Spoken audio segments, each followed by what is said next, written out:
Cool. Chirp, chirp. Hey, welcome back, everyone. I'm Jay from IELTS Daily, and today we're going to continue answering some questions from part 2 of the IELTS speaking exam. So let's get this party started.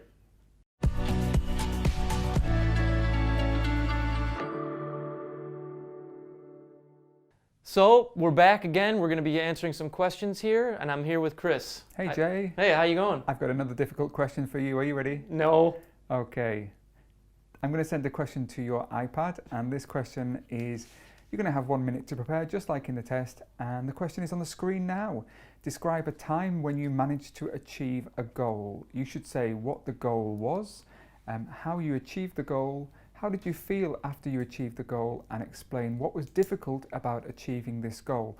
I would love it if you could explain your thoughts and ideas to the students as you're writing. Your minute starts now. Off you go. All right, so a goal. I think the goal that I'm going to talk about today is when I finally made the basketball team.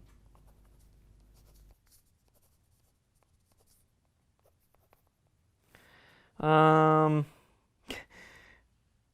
year before, in year 6, I went out for the team and didn't make it. And I was devastated. I was so sad. I cried. I went home to my mom and dad, and they had to console me and butter me up and tell me that everything was okay.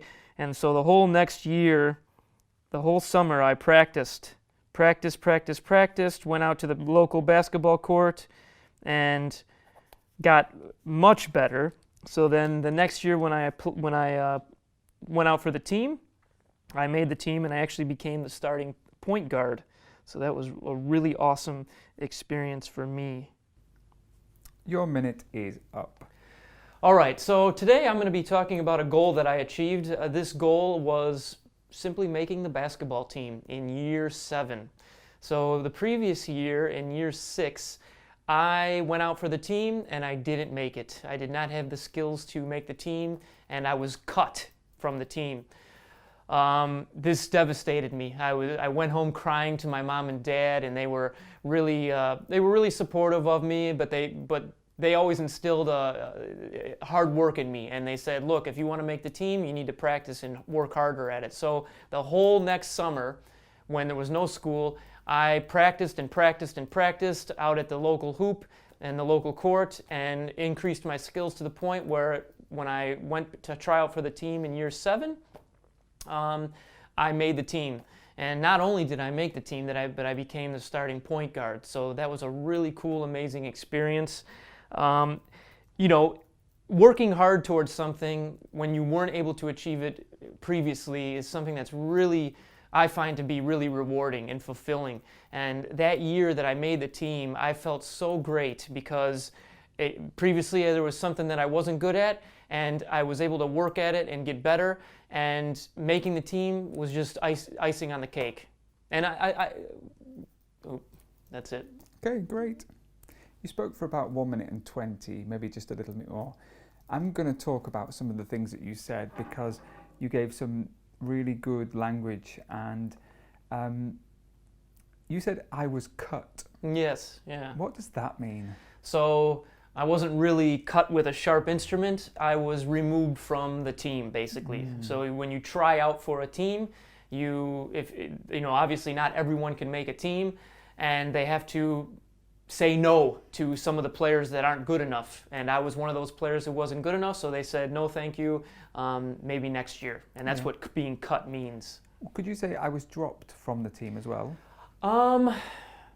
I guess you could, but there's a slight difference. Because if you say you're dropped from something, that implies that you were on the team to begin with. I see. So maybe I was on the team and I did something bad, then they could drop me from the team. But by being cut from it, I was trying to make the team. Amazing. You said this devastated me. Could you explain a little bit more about the word devastated? Yeah, I'm using this word to describe my feelings, and I would say that it's very similar to just extremely distraught or upset.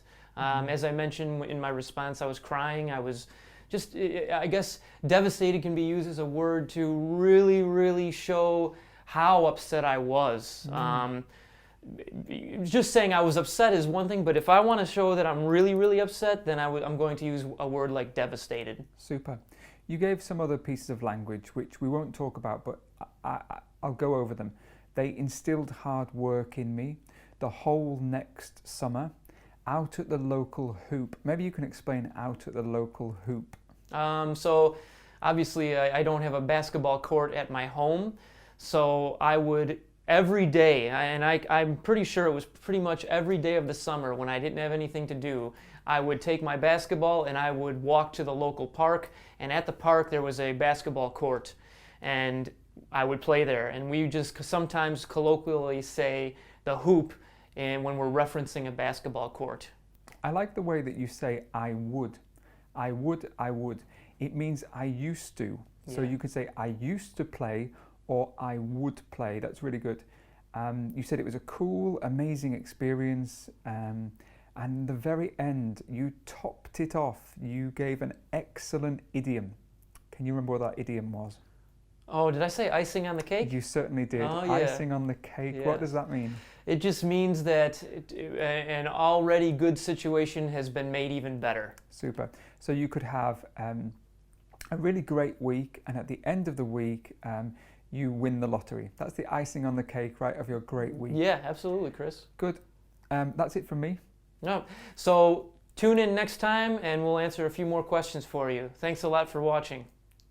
See ya.